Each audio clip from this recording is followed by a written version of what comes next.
Well, welcome back into Talking Fitchburg. Joining today from the Department of Ag, Trade, Consumer Protection. We've got Lara. She's back and she's ready to protect you from the latest mobile apps scam. You've got it all. I mean, you've got it all. And welcome back to the show. How are you doing first? Let's check in. I'm good. I'm enjoying the holiday season. I got a kid home from college and another on the way. So I'm excited to have my birdies back in the nest. Absolutely. Great time of year. Yeah. That's about the best thing is, I'm human with setting up the stockings and stuff. You can see that from the background. But today we're going to talk about mobile app payments. And we're going to talk about a couple different things in the mobile world. Certainly a lot easier ways of shopping around and using apps instead of going to the websites. Basically shortcuts to websites more or less. But spotting scams against these things are super important. And you're going to give us kind of a good overview today of a couple of different scams out there. But first and foremost, mobile payment apps. What would you tell us about those, and why should we even be talking about it? Well, so mobile payment apps started out as a sort of a peer-to-peer payment form. So they were envisioned as paying your friends and your family and people that you knew. They have quickly turned into more than that, and methods of payment for concert tickets, sporting events, purchasing something in a social marketplace. And they're very convenient because it's a quick way in which you can move money through your phone, but they're very difficult to provide the kind of protection you need if the person on the other end of that transaction is a scammer. So one of the concerns that we're raising for folks is if you use a mobile payment app, when you're engaging with a seller that you can't verify, there's very little you can do to get that money back. People can set up through a fake name and Google Voice a totally untraceable mobile app platform or mobile app profile. And once that happens, if you pay that person through that mobile app, there's really nothing you can do about getting that money back because it's untraceable, those individuals. So our suggestion is if you're using the mobile app to pay a seller, verify that seller. Make sure that it's a seller that you know they exist, that they have perhaps a brick and mortar somewhere. You've done your homework to figure out whether or not this is a legitimate seller. If you can't verify that seller, you might consider not working with them at all. But if you do, use a form of payment like a credit card that has some fraud protection attached to it. The mobile payment apps make that a little bit more difficult and are not necessarily as secure as your basic credit card. Yeah, and if you think you've been scammed out, where do you start? Or you've been scammed out? You've been scammed. I know, scammed out. There's a new word for the year. Jeepers. What do you do if you have lost that money? How would you start the process of getting it back if you can? Well, so these mobile payment apps are backed by either a debit card or a credit card.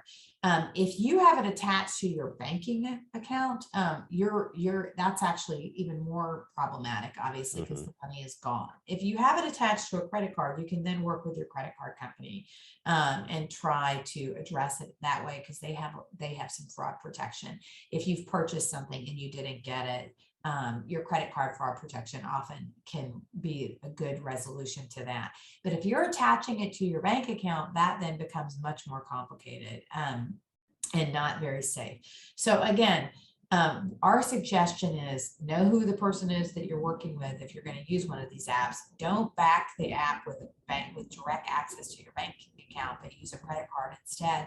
And if you can't verify the seller, go ahead and think about not working with them or not using a payment app at all. Yeah, it'd be a lot easier and safer that way, certainly. And I like saying do your homework is super important on these to make sure it's legit. You had another a scam to talk about sort of in the same lines from Google. Is that correct? That's right. So social marketplace scams, and they can often be partnered with this mobile app payment form. But in any event, social marketplace, again, it started as a lot of these social marketplace uh, places where you can purchase things on social media started with this idea that you're purchasing something from someone in your neighborhood or someone that in your geographical region. Well, they've quickly become much broader, and you can buy things from all over the country, and perhaps the world. The reality is, those sellers oftentimes are sellers that you don't know, and they can be very difficult to verify. We are getting a lot of complaints about fake sellers or just really shoddy merchandise. So, you're shopping and you're looking for that great jersey for your nephew or your grandson, and it's super expensive. And lo and behold, on your social marketplace, it pops up as at a dream price, and they can get it to you tomorrow. Well, guess what? That's probably a scam, and they probably don't have the jersey that you're looking for, or they have some sort of counterfeit jersey that's not as worth what you're looking for. And so those are the complaints we're getting, and people need to be careful for that. So again, do your homework. Research the vendor. If it's a lot of money that you're spending, we think you should think twice before doing that kind of transaction with the vendor that you cannot verify. If it's too good to be true, it probably is, and you shouldn't engage. Absolutely. One of the other things that has come out of this, and scammers are always one step ahead, it seems. So I keep talking about authenticate the vendor, figure out who the vendor is. Well, one way you can do that is through, or one way people suggest you can do it is through this dual factor authentication. Really great to have dual factor authentication, but let me tell you a scam that is perked up that piggybacks on dual factor authentication. The scam works like this. There is a consumer there, you're the seller in this instance, and someone online calls you and purports to want to buy what you're selling. And they say, but we want to authenticate your real.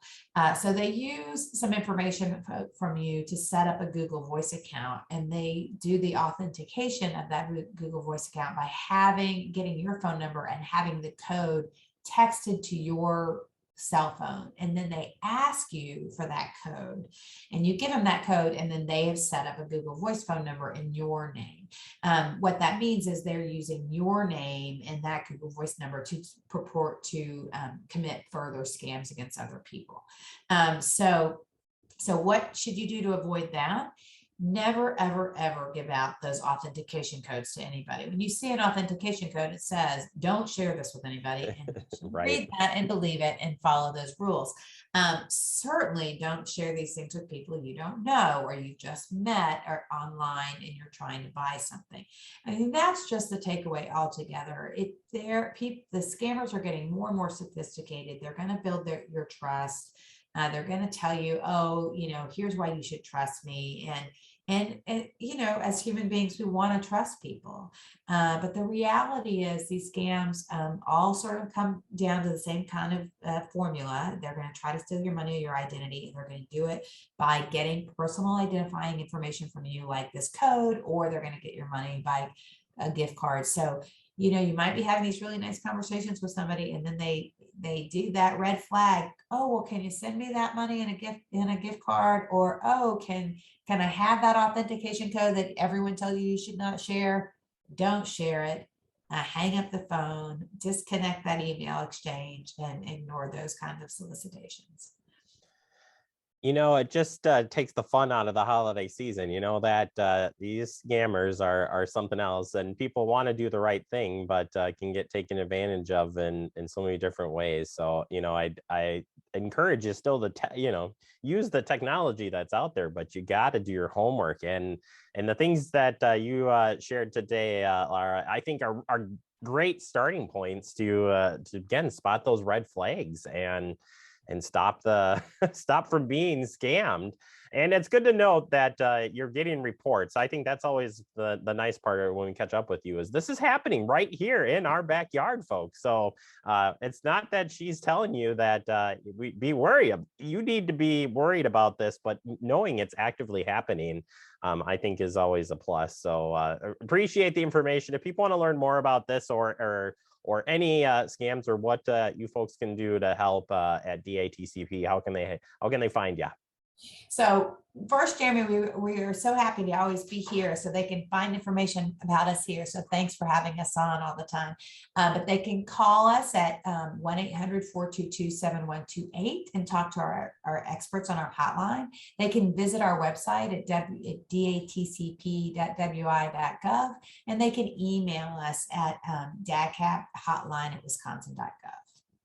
Well, thank you and your staff for helping us out all year long. We look forward to continuing into next year. And hopefully, if we could just stop one scam or one person from losing their identity, money, something, then I know we've done something right. But we'll continue to educate day in and day out, darn it. Yeah, thanks, Jeremy. You bet. Happy holidays, and we'll check in with you next year. Take a quick break. More to come. You're watching Talking Fitchburg.